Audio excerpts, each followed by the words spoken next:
Hello everyone. So let's start this lecture from the last question, the question that I have given in homework. Most of you have tried. So let's say how to solve it. अपने work energy theorem पढ़ा था, उसी के basis पे इसको apply करना है और सॉल्व करना है. Solution you can think like this कि ये ब्लॉक यहाँ से ट्रैवल करेगा, स्मूथ सरफेस पर जाने के बाद ये कुछ पॉइंट तक इनसाइड चला जाएगा, राइट. सो लेट्स से कि वो इस लोकेशन तक जाता है. Let's say we assume कि this goes up to this location. थोड़ा सा डार्क बनाते हैं. That means ये कितना इनसाइड जा रहा है, x अमाउंट इनसाइड जाता है, उसके बाद स्टॉप कर जाता है. ना अगर ये मैक्सिमम कंप्रेस कर लेगा तो कैन वी से कि ये जो कंडीशन है यहाँ पे ब्लॉक रेस्ट कंडीशन पे आएगा मोमेंटरली, एक मोमेंट के लिए रेस्ट पर आएगा. इसके बाद फिर स्प्रिंग उसको पुश बैक करेगी. तो जैसे यहाँ पे ब्लॉक आया था, ब्लॉक के पास मोमेंटम था या वेलोसिटी थी, उसने स्प्रिंग को पुश किया. आफ्टर पुशिंग इट ये स्प्रिंग कंप्रेस हो गया. एक स्टेज के बाद ये पुश करना बंद करेगा, सो वो मैक्सिमम कंप्रेशन हो जाएगा. उसके बाद ये वापस आएगा. तो वापस आने की स्टोरी नहीं पढ़नी है आपको, वहाँ तक पढ़ना है जब तक ये मैक्सिमम कंप्रेस करता है. So we can call it as a position number 1, we can call it as a position number 2. So from 1 position से 2 पोजीशन तक जो स्टोरी चल रहा है, इसके लिए हम वर्क एनर्जी थ्योरम लगाएंगे. So we can say work energy theorem apply करते हैं 1 पोजीशन से 2nd पोजीशन तक. Now when block goes from 1 to 2, इस प्रोसेस में जो भी वर्क डन हो रहा है सारा वर्क डन लिखना होगा और चेंज इन काइनेटिक एनर्जी के बराबर लिखना होगा. सिस्टम क्या है? सिस्टम आपका ब्लॉक है. First system you consider the block.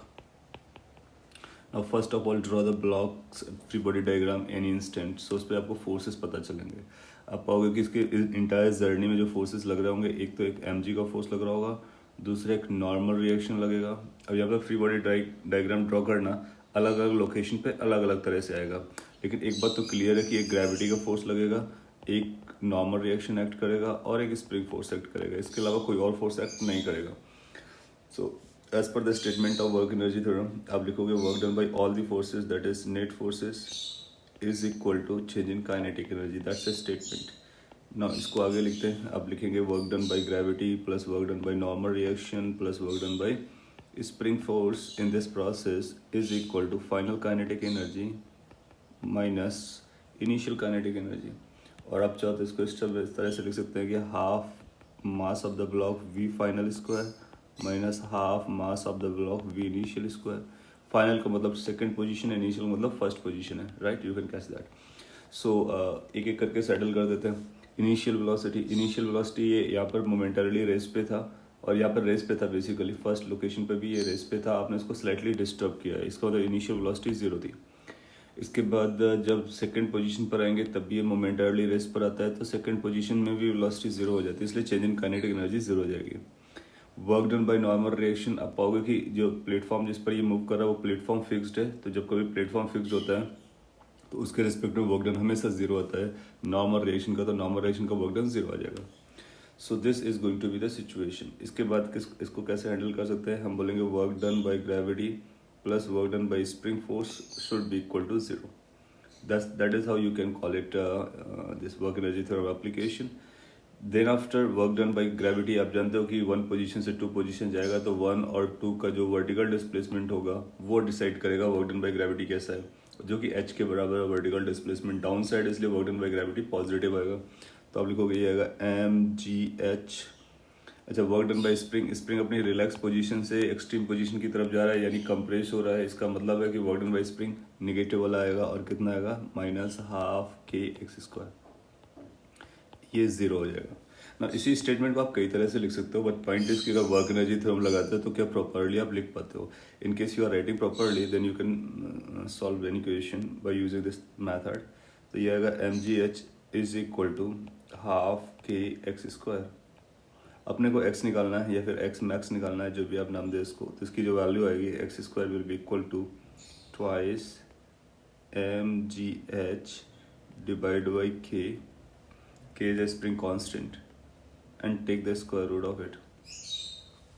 ऐसा करने से जो भी आएगा वो आपका आंसर बन जाएगा. और यहाँ पर आपसे क्या पूछा गया? x गिवन है, k पूछा गया है. सिंस k पूछा तो हम k का एक्सप्रेशन बना सकते हैं. So how the k expression will go? k will be equal to some sort of this twice mgh divided by x². So depending अपन कौन सा क्वांटिटी पता करना है, 2:2, m is given as a 2, g is 10, h is given as a 5, and x square, x is 1 by 2, it's a 50 centimeter, 1 by 2 meter you can call it, so 1 by 2 square. Now these numbers you can arrange, so upside is going to be 200, downside 1 by 4, 4 will go upside, so that will become 800 Newton per meter. So this is how you can get your answer C, which is correct answer. Okay. अगला point है mechanical energy conservation. ये जो mechanical energy conservation है, इसको हम लोग conservation of mechanical energy भी कह देते हैं, conservation of mechanical energy. So either way you से, दोनों का मतलब एक ही है, और कई बार शॉर्ट में हम इसको लिखेंगे, तो आप लोग लिखेंगे मैकेनिकल एनर्जी कंजर्वेशन, MEC। अगर आप इस टर्म को या इस नाम को यूज़ करते हो तो COME भी यूज़ कर सकते हो, दोनों का मतलब आप समझ के रखेंगे, both are the same thing. So mechanical energy conservation, we will prefer this mechanical energy conservation. This method is basically a part of the work energy theorem. तो जो वर्क एनर्जी थ्योरम आपने पढ़ा है, WET वर्क एनर्जी थ्योरम, ये एक broader concept है। उस broader concept का एक छोटा सा पार्ट ये है mechanical energy conservation. What I am trying to say is this कि अगर आपको वर्क एनर्जी थ्योरम प्रॉपर्ली समझता है, उसको यूज़ कर सकते हो, तो उसके अंदर ही ये आ जाता है, इसको फिर अलग से समझने की कोई ज़रूरत नहीं पड़ती है। But what happens some time it is very easy to apply the mechanical energy conservation, क्योंकि मोस्ट ऑफ द क्वेश्चंस में ये इसकी एप्लीकेबिलिटी वैलिड रहती है, तो फिर हम इस पर यूज टू हो जाते हैं। बट माइंड इट कि दैट इज़ अ सब part of the work energy theorem. Work energy theorem का सब पार्ट क्यों है? क्योंकि वर्क एनर्जी थ्योरम कभी भी अप्लाई किया जा सकता है, और मैकेनिकल एनर्जी कंजर्वेशन को अप्लाई करने के लिए आपको कुछ कंस्ट्रेंट बताए जाएंगे, और अगर वो कंस्ट्रेंट फुलफिल हो रहे होंगे तभी आप मैकेनिकल एनर्जी कंजर्वेशन को अप्लाई करेंगे। So what are this constraint are, और how we apply that, let's talk about. So इसको हम कुछ इस तरह से लिखने वाले हैं कि if work done bye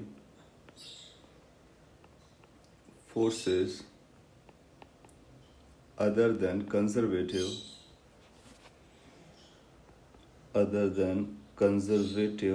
forces is 0, then mechanical energy of a system remains conserved.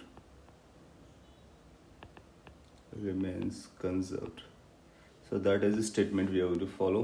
What that statement is saying is this कि अगर कंजर्वेटिव फोर्सेस के साथ साथ कोई और भी फोर्सेस एक्ट कर रहे हैं आपके सिस्टम में, जो भी आपने सिस्टम चूज़ किया है, तो उसमें कंजर्वेटिव के अलावा जो भी फोर्सेस लग रहे हैं, अगर उनका वर्क डन 0 आ रहा है, that means if they are not doing any work, then the mechanical energy of that system is going to remain conserved. Conserved means that will not change initially और finally उसकी value same रहने वाली है। So कुछ terms हैं जो मैंने underline किए हैं। तो पहला है ये term, you need to decide कि ये सिस्टम क्या है, किस सिस्टम के बारे में अप्लाई करने वाले हैं। फिर आपको चेक करनी एक कंडीशन कि कंजर्वेटिव के अलावा जो फोर्सेस हैं उनका वर्क डन क्या 0 है। अगर वो फोर्सेस absent होंगे तो डेफिनेटली वर्क डन 0 होगा। अगर वो फोर्सेस प्रेजेंट हैं इसके बावजूद भी अगर वर्क डन 0 है, तब भी हम इसको अप्लाई करेंगे। किसको अप्लाई करेंगे? मैकेनिकल एनर्जी को लिखेंगे और उसको कंजर्व करेंगे, यानी इक्वेट करेंगे इनिशियली और फाइनली और any time in between. Now mechanical energy क्या होता है? As far as mechanical energy is concern, तो आप बोलोगे ये kinetic energy plus potential energy होता है। तो इस स्टेटमेंट को हम चाहें तो और भी शॉर्ट में लिख सकते हैं। We can say kinetic energy plus potential energy at any instant, or let me say this is called mechanical energy, this is going to be constant. This is how we can claim it. Now if anything is a constant, that also implies कि वो किसी भी दो instant of time पर या multiple instant of time पर बराबर रहता है। तो kinetic energy plus potential energy initially should be equal to kinetic energy plus potential energy finally. So किसी भी सिस्टम में हम इस फंडे को भी लगा सकते हैं, इस फॉर्मूले को भी लगा सकते हैं, लेकिन उसके लिए एक राइडर है, दैट मीन्स एक कंडीशन है। कंडीशन कौन सी है वो आपके सामने लिखी हुई है कि work done by those forces which are non conservative that has to be 0।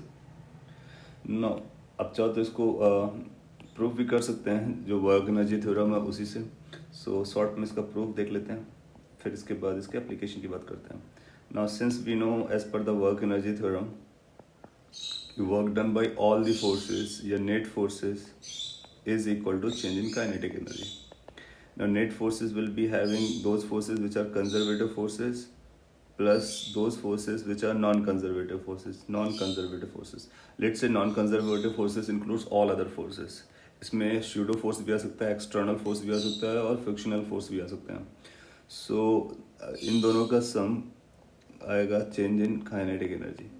अपना पर्पस ये है कि अगर ये टर्म ज़ीरो हो जाता है, so that's what we are saying over here. If work done by all the forces which are non-conservative forces or other than the conservative forces, अगर इनका work done ज़ीरो हो जाता है, then you will find with this condition. So condition is important, right? So if this is the case, then you'll find कि work done by conservative force will be equal to change in kinetic energy, isn't it? और since हम लोग ये भी जानते हैं कि work done by conservative force क्या होता है, work done by conservative forces is equal to minus change in potential energy of that system. उसको भी अप्लाई कर देते हैं, तो अपने पास आएगा minus change in potential energy. Potential energy को हम लोग यूज से लिखेंगे is equal to change in kinetic energy. Now you can write in this potential energy को उस साइड ले जाते हैं, तो ये आएगा change in kinetic energy plus change in potential energy is equal to zero, which you can easily write. Change को बाहर निकाल लो, चेंज को बाहर निकालेंगे तो आएगा kinetic energy plus potential energy का चेंज ज़ीरो होता है. इसका मतलब हुआ कि kinetic energy plus potential energy आपका सम जो होता है वो कांस्टेंट होता है. और यही हम लोगों ने स्टार्ट किया था, और इसी को हम लोग मैकेनिकल एनर्जी कंजर्वेशन कहते हैं. इसको टोटल को हम बोलते हैं total mechanical energy. So total mechanical energy of a system remains zero if this condition is valid. That means force work done by the non conservative forces is zero. That means we need to see in the system कि क्या कोई frictional force है, यदि है तो फिर हम ये देखेंगे क्या वो वर्क कर रहा है. अगर वो वर्क नहीं कर रहा है तो फिर हम इसको अप्लाई कर सकते हैं. अपार्ट फ्रॉम फ्रिक्शन फोर्स और भी जो फोर्सेस है जैसे एक्सटर्नल फोर्स है और या कोई स्यूडो फोर्स है, उसको भी हम लोग वॉच करेंगे, और उनका वर्क डन अगर ज़ीरो आ रहा है तो फिर डायरेक्टली हम इसको अप्लाई कर देंगे. और you can see from here this is just a part of work energy theorem because this is coming with this particular condition. Making sense? Now let's take an example and try to use this. Now if we consider this previous homework question जो अभी हम लोगों ने discussion किया, इस पर देखें कि क्या यहाँ पर मैकेनिकल एनर्जी कंजर्वेशन लगा सकते हैं. तो लेट्स चेक कि क्या मैकेनिकल एनर्जी कंजर्वेशन लगाया जा सकता है. सो अब ब्लॉक पर लगाना चाहोगे तो ब्लॉक पर देखोगे कौन कौन से फोर्स लग रहे हैं. हम लोगों ने डिसाइड किया था ग्रेविटेशन लग रहा है, नॉर्मल रख रहा है और स्प्रिंग फोर्स लग रहा है. नॉर्मल का वर्क डन ज़ीरो जा रहा है जो कि हमको पता रहेगा, और ग्रेविटेशनल फोर्स और spring force both are conservative force. तो आप पाओगे कि यहाँ पर केवल और केवल कंजर्वेटिव फोर्स लग रहे हैं, उनका वर्क डन आ रहा है, और जो अदर फोर्स है उसका वर्क डन ज़ीरो है. तो यहाँ पर हम मैकेनिकल एनर्जी लगाएंगे और मैकेनिकल एनर्जी कंजर्वेशन कर सकते हैं 1 पोजीशन और 2 पोजीशन के बीच में.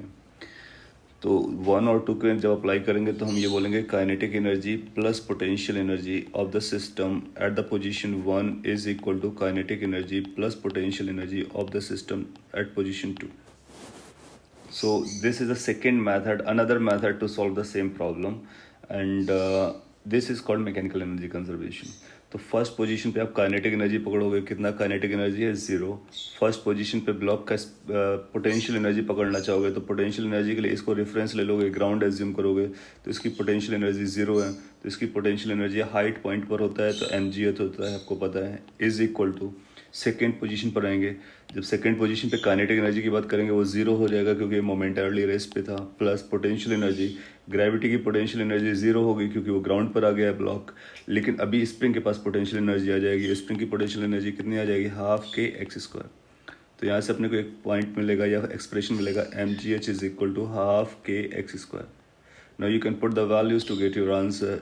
अगर आपने जो वर्क एनर्जी मेथड से सॉल्व किया था वहाँ पर भी देखोगे फाइनली यही इक्वेशन हमको मिली होगी. सो फाइनली हमको यही इक्वेशन मिली थी. Now you can compare with this. So value रखने से सेम आंसर भी आएगा. सो इस तरह से हम इस क्वेश्चन को हम वर्क एनर्जी थ्योरम मेथड से भी कर सकते हैं और इसको मैकेनिकल एनर्जी कंजर्वेशन से भी कर सकते हैं. सो पॉइंट इज़ कि वर्क एनर्जी थ्योरम अब हमेशा वैलिड होती है और मैकेनिकल एनर्जी कंजर्वेशन अप्लाई करने के लिए आपको उसकी वैलिडिटी को पहले चेक करना होता है, फिर अप्लाई करना होता है. Okay. Let's have another example, which is even simpler one. So it says a particle is thrown up with velocity u from ground. We need to find the height above the ground at which kinetic energy and potential energy of the particle are equal. So what we need to do is we need to draw the ground, and we need to draw the particle. Say this is moving up with velocity u, that is given information. हम लोग जानते हैं कि ये particle ऊपर जाएगा और top most पे जाएगा तो वहाँ पे वेलोसिटी उसकी ज़ीरो हो जाती है. इसका मतलब इनिशियली उसके पास काइनेटिक एनर्जी ज़्यादा है, फाइनली इसकी काइनेटिक एनर्जी ज़ीरो हो जाती है. और इनिशियली इसकी पोटेंशियल एनर्जी ज़ीरो है, फाइनली इसकी पोटेंशियल एनर्जी ज़्यादा होती है. तो आप पाओगे काइनेटिक एनर्जी और पोटेंशियल एनर्जी का सम यहाँ पे कांस्टेंट रहने वाला है. तो इसको सॉल्व करने के लिए अपने पास कई सारे तरीके हैं. इसको आप वर्क एनर्जी मेथड से सॉल्व कर सकते हो या एनर्जी कंजर्वेशन से सॉल्व कर सकते हो, चॉइस अपनी है. आपको एक सिचुएशन यहाँ पे पकड़नी होगी जहाँ पर दोनों की एनर्जी बराबर हो रही है. लेट्स से एज्यूम करते हैं कि इस पॉइंट पर दोनों की एनर्जी बराबर हो रही है और ये जो वेलोसिटी है वो कोई वी वेलोसिटी है जहाँ पर एनर्जी बराबर हो रही है. इस वी को हम इरेज कर देते हैं, वो हाईएस्ट पॉइंट है, ठीक है. और लेट्स से ये जो हाइट है जिस पे हम लोग इंटरेस्ट ले रहे हैं, जिसको बताना है, ये हाइट एच है, स्मॉल एच है. At this particular junction the required condition is valid. Required condition है काइनेटिक एनर्जी और पोटेंशियल एनर्जी का इक्वल होना. और आप फिर क्लेम करोगे कि लेट्स से कि इसको हम फर्स्ट लोकेशन मानते हैं, इसको सेकंड लोकेशन मानते हैं जो हमारे इंटरेस्ट की चल रही है, और यहाँ पर अप्लाई करना है. चॉइस अपनी है कि कौन सा मेथड लगाते हैं. अच्छा, अगर हम मैकेनिकल एनर्जी कंजर्वेशन लगाना चाह रहे हैं तो पहले हमको ये चेक करना पड़ेगा whether it's going to be applicable और नॉट. तो पार्टिकल को जब आप यहाँ पे कंसिडर करोगे, कौन सा फोर्स लग रहा है? ओनली ग्रेविटी फोर्स लग रहा है, कोई और फोर्स एक्ट नहीं कर रहे हैं. और ग्रेविटी फोर्स कैसा होता है? कंजर्वेटिव फोर्स होता है. इसको मतलब केवल कंजर्वेटिव फोर्स प्रेजेंट है, इसलिए मैकेनिकल एनर्जी कंजर्वेशन वैलिड होगी. और इसको कहाँ से कहाँ तक लगाएंगे? 1 पोजीशन से 2 पोजीशन के बीच में लगा देंगे इसको, राइट. और 1 एंड 2 के बीच में लगाएंगे. सो अगर हम 1 और 2 के बीच में लगाते हैं मैकेनिकल एनर्जी कंजर्वेशन, तो आपको क्या क्या क्लेम करना पड़ेगा? पहला ये kinetic energy plus potential energy at the position 1 should be equal to kinetic energy plus potential energy at the position 2. So initially kinetic energy कितना है? हाफ एम यू स्क्वायर है. इनिशियली पोटेंशियल एनर्जी ग्रेविटेशन का zero है क्योंकि ground पर हैं आप. Final potential energy है हाफ एम वी स्क्वायर. और फाइनल ये फाइनल का काइनेटिक एनर्जी लिखा मैंने. अब पोटेंशियल एनर्जी लिखते हैं तो आ जाएगा एम जी एच. तो ये एक रिलेशन अपने पास रेडी हो गया, या फिर एक इक्वेशन अपने पास रेडी हो गया. अब अपने को क्या कैलकुलेट करना? हाइट कैलकुलेट करना. तो अपना ऑब्जेक्टिव होगा कि एच को पता करेंगे.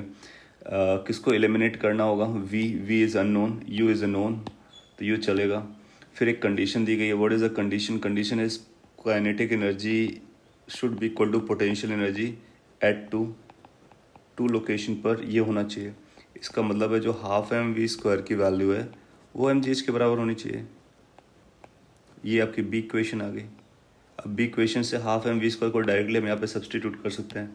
तो यूजिंग ए एंड बी, अगर आप ए और बी रिलेशन को एक साथ यूज़ करते हैं तो अपने को मिलेगा half m u square is equal to m g h plus m g h. So you will get basically 2 m g h, isn't it? Now from here we can find the value of h. So what is value of h is going to be m से m cancel out हो गया, u square upon 4g. तो आप बोलोगे u square upon 4g is going to be the height at which you will find that two energies will be equal. अगर आपको total height निकालनी थी फ्रॉम हेयर टू हेयर, तो that total height is how much? u square by 2g. तो अगर total height से देखेंगे तो ये कितना बन जाएगा? h by 2. इसका मतलब एग्जैक्ट मिड पॉइंट पर आप पाओगे कि kinetic energy becomes equal to potential energy. और या फिर कोई और भी रेशियो दिया होगा तो वर्क करने का मेथड अपना यही होगा कि मैकेनिकल एनर्जी कंजर्वेशन अप्लाई करेंगे, उसकी इक्वेशन लिखेंगे, देन आफ्टर जो कंडीशन दी गई है उस कंडीशन को यूज़ करेंगे, फिर सॉल्व करेंगे, फिर अपना आंसर आएगा. Okay, here is the next example. और इससे आपको कुछ और भी पॉइंट्स पता चलेंगे कि how to handle the uniform chain in case of work done. So it says a uniform chain of length L, mass M. This is lying on a smooth table, and its 1/3 length is hanging vertically down over the edge of the table. We need to find the work done in pulling the hanging part on the table. So क्या मतलब है वो मैं आपको समझाता हूँ. Let's see, table है और इसका ये वर्टिकल पार्ट भी है और इस पर एक चेन रखी हुई है. So let me draw a chain. It's this is a chain. in this way a chain is placed on it, and some part of it is hanging. So this is hanging part. Now total length of the chain has been given to us as a capital L, and total mass of the chain is given as us as a capital M. So अगर इसको हम दो part में consider करें इतना portion, तो ये L/3 हो जाएगी. सो इस पोर्शन का जो मास और लेंथ है वो हम दोनों कैलकुलेट कर सकते हैं. इसकी लेंथ होगी L/3 और इसका मास हो जाएगा M/3. ऐसा बोल सकते हैं. कैसे बोल सकते हैं? क्योंकि ये यूनिफॉर्म है, तो मास डिस्ट्रीब्यूशन सेम होगा. सो 1/3 length of chain will have a 1/3 mass, 2/3 length of the chain will have a 2/3 मास. सो इस पोर्शन के बारे में कोई ये पता चल गया. ये इनिशियल सिचुएशन है. फाइनली अपने को क्या करना है, इसको पुल करके ऊपर कर देना है. सो फाइनल अगर हम सिचुएशन बनाए तो कुछ इस तरह से ड्रॉ करनी होगी कि उस केस के लिए आप पाओगे कि ये चेन सम सॉर्ट ऑफ यहाँ पर आ जाएगी. पूरा का पूरा पोर्शन आपने पुल करके ऊपर कर दिया है, right, some sort of this. So इन दो सिचुएशन को हम लोग काउंट करेंगे और यहाँ पर सॉल्व करना चाहेंगे इसको. So that is situation number 1, this is situation number 2.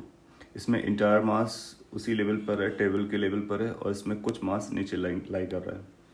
So solution के लिए अपने पास ऑप्शंस हैं, चूज कर सकते हैं. वर्क एनर्जी थ्योरम अप्लाई कर लेंगे. सो वर्क एनर्जी थ्योरम, और कब से लगाना, वन लोकेशन से सेकंड सिचुएशन तक ले जाना, वन सिचुएशन से सेकंड सिचुएशन तक ले जाना है. और सिस्टम क्या कंसीडर करना है, सिस्टम में आपको पूरा का पूरा चेन कंसीडर करना है. ठीक है. अब इस चेन पे कौन कौन से फोर्स लग रहे होंगे ड्यूरिंग दिस प्रोसेस की, जब आपने इसको फोर्स कर फुल करके ऊपर रखा होगा तो आपने एक एक्सटर्नल फोर्स लगाया होगा, राइट. सो एक work, let's start with this. एक तो net work done is equal to change in kinetic energy लिखना होगा, और नेट वर्क डन में work done by the force that you are applying, so that's external force plus any other force that you can think of. Yes, कुछ और भी force लग रहे होंगे, जैसे वर्क डन बाय ग्रेविटी आएगा. Normal reactions इस वाले पोर्शन पे लग रहे होंगे, बट आप पाओगे कि यहाँ के जो नॉर्मल रिएक्शन लग रहा है उसका कोई वर्क डन नहीं आएगा, क्योंकि ये पार्ट तो मूव कर नहीं रहा है, केवल ये पार्ट ऊपर जा रहा है. तो नॉर्मल रिएक्शन का वर्क डन 0 रहेगा. नॉर्मल रिएक्शन का वर्क डन 0 रहेगा. यहाँ पे नॉर्मल रिएक्शन वर्ड यूज कर लेते हैं. Is equal to kinetic energy finally, that is 2 minus kinetic energy of the chain initially. Then after we can think of कि इनकी काइनेटिक एनर्जी से स्टार्ट कर सकते हैं. इनिशियली काइनेटिक एनर्जी कितना था, 0, क्योंकि ये लाई कर रहा था, दैट मीन्स स्टेशनरी था, तो 0 था. काइनेटिक एनर्जी तभी आती है जब वो मूव करता है. फाइनली जब आपने यहाँ पे प्लेस कर दिया तो क्या ये मूव कर रहा है, नहीं, तो काइनेटिक एनर्जी कितना हो गया, 0. Work done by normal reaction कितना हो गया, 0. Work done by gravity watch करेंगे तो आपको ये पता चलेगा कि जो work done by force, required force आ रहा है जिसकी हमको वैल्यू बतानी है, this is going to be minus work done by gravity force. So इस प्रोसेस में ग्रेविटी ने कितना वर्क किया ये अगर हमको पता चल जाता है तो अपना आंसर आ गया, बस एक माइनस लगाने की ज़रूरत है. अच्छा, हम लोग ने मास को कैटेगराइज कर रखा है, ये m/3 है, ये 2m/3 है. अगर आप इस 2m/3 मास को वॉच करते हो तो ये 2m/3 वाला मास बिल्कुल मूव नहीं किया है. तो इसमें अगर मास नहीं मूव किया है तो इसमें कोई ग्रेविटी ने वर्क नहीं किया होगा. ग्रेविटी ने जो भी वर्क किया होगा वो m/3 मास को मूव कराने में किया होगा. तो m/3 मास कहाँ से कहाँ तक मूव किया है, इस लोकेशन से ऊपर वाली लोकेशन पे गया है. इसका मतलब है कि मास इफेक्टिवली किसी हाइट पे गया है. तो जब ऊपर जाता है मास तो वर्क डन बाय ग्रेविटी कैसा आता है, निगेटिव आता है. So work done by gravity negative आएगा, तो हम लिखेंगे कि work done by gravity is going to be equal to -mgh. यहाँ पर m का मतलब है वो मास जो मूव कर रहा है, और h का मतलब है हाइट, जिस हाइट से वो मूव कर रहा है, राइट. तो इस m की जगह पर अगर हम लोग डायरेक्टली लिखना चाहें तो क्या इसको हमको ऐसा लिखना चाहिए, m/3 मास मूव कर रहा है, यस, g, और किस हाइट से मूव कर रहा है ये अपने को आइडेंटिफाई करना होगा. इस पॉइंट के लिए आपको एक पॉइंट लर्न करना होगा कि कितने हाइट तक जा रहा है. जब आप हाइट वॉच करना स्टार्ट करोगे तो आपको लगेगा कि यहाँ पर something else has to be considered. Why, because कि ये जो मास है छोटा सा, ये बहुत कम हाइट जाएगा, ऑलमोस्ट 0 हाइट जाएगा, जबकि यहाँ का मास कुछ कोई और हाइट को ऊपर जाएगा, जबकि यहाँ का जो मास है वो एक डिफरेंट हाइट ट्रैवल करेगा, जबकि लास्ट वाला मास जो है वो L/3 ट्रैवल करेगा. तो हर एक मास अलग अलग अमाउंट ट्रैवल करता है. जब हर एक मास अलग अलग अमाउंट ट्रैवल करता है तो उसके लिए फिर हम क्या करेंगे कि या तो हम एक छोटा सा मास लें फिर उसको इंटीग्रेट करके कैलकुलेट करें, पहला पॉइंट. दूसरा पॉइंट हम शॉर्ट में भी कर सकते हैं. जब कभी यूनिफॉर्म वर्ड यूज़ किया जाए तो यूनिफॉर्म वर्ड केस में जो जितना भी मास डिस्ट्रीब्यूशन है लेंथ में, उसका इन इंटायर मास को हम उसके मिड पॉइंट पर एज्यूम कर सकते हैं.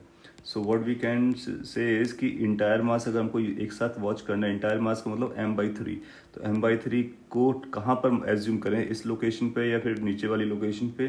तो उसके लिए रूल क्या रहता है, इसको मिड पॉइंट पर एज्यूम करते हैं. कब, जब यूनिफॉर्म पार्ट होता है. इसको हम आगे चल करके पढ़ेंगे, ये सेंटर ऑफ मास कहलाता है. अगला अगला ही चैप्टर का नाम है सेंटर ऑफ मास.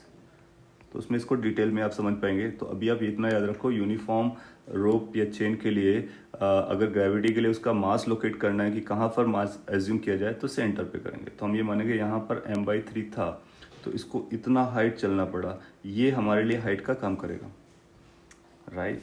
तो इसका मतलब हाइट की वैल्यू कितनी हो जाएगी, हाइट की वैल्यू हो जाएगी हाफ ऑफ l/3. l/3 का half, that is l/6. Then अपना आंसर कंप्लीट हो गया. This will come minus m/3 g into l/6 and that will lead to minus mgl/18. So what is the work done by force, external force is going to be minus of this, that will become plus of it, mgl/18. That will become your answer. Okay, well, so this is how you can solve this. यहाँ पर आपने work energy theorem को apply किया, क्योंकि external force लग रहा था. सो mechanical energy conservation को नहीं अप्लाई करेंगे. और आप ये मान के चलो कि वर्क एनर्जी थ्योरम बहुत ब्रॉड कॉन्सेप्ट है, और इसको आप कभी भी कहीं पे लगा सकते हो जहाँ पर भी नीड अराइज होती है. Okay, so this video and the previous video lecture में आपने दो इंपॉर्टेंट कॉन्सेप्ट लर्न किए, वर्क एनर्जी थ्योरम और दूसरा मैकेनिकल एनर्जी कंजर्वेशन. और इन वर्क एनर्जी ये पावर वाले चैप्टर में this two concepts are very very important. तो इनमें आपको यूज टू होना है, प्रॉपरली इसका स्टेटमेंट लिखना है और उनकी वैल्यूज़ को आइडेंटिफाई करना है और इसके बाद सॉल्व करना है. और आप देखोगे कि कोई भी कॉन्सेप्ट हम लोग पढ़ रहे हैं वर्क एनर्जी थ्योरम में या वर्क एनर्जी पावर में, तो आप पाओगे कि वर्क निकालना बहुत इंपॉर्टेंट पार्ट रहता है. तो इनके जो वर्क बताए गए आपको कि ग्रेविटी का वर्क डन कितना होता है, स्प्रिंग का कितना होता है, नॉर्मल रिएक्शन का कितना होता है, फ्रिक्शन का क्या वर्क डन होता है, उनको आप प्रैक्टिस करना है आपको. तो फिर आपके लिए बहुत ईजी हो जाएगा. और ये काइनेमेटिक्स और एनएलएम का एक सब्सटीट्यूट है, यानी एक डिफरेंट मेथड है, और उससे हम इसको सॉल्व कर सकते हैं. इसको हम ओल्ड कॉन्सेप्ट से भी ट्राई कर सकते हैं कि कितना फोर्स लगा, फिर एक्सेलरेशन आया, कितना डिस्प्लेसमेंट हुआ, फिर वर्क निकाल सकते हैं. दैट मीन्स वर्क को हम ऐसे भी लिख सकते थे, work by f is equal to f dot d r. But you'll find कि अगर इस मेथड से जाते हैं तो ये बहुत लेंदी जाएगा, बहुत कॉम्प्लेक्स हो जाएगा. तो उसके लिए फिर इस तरह के मेथड हमारे लिए काफ़ी यूजफुल होते हैं. Okay, well, so this is all for this video. In next video lecture you will be learning about power, the last part of work energy power. Okay, thank you.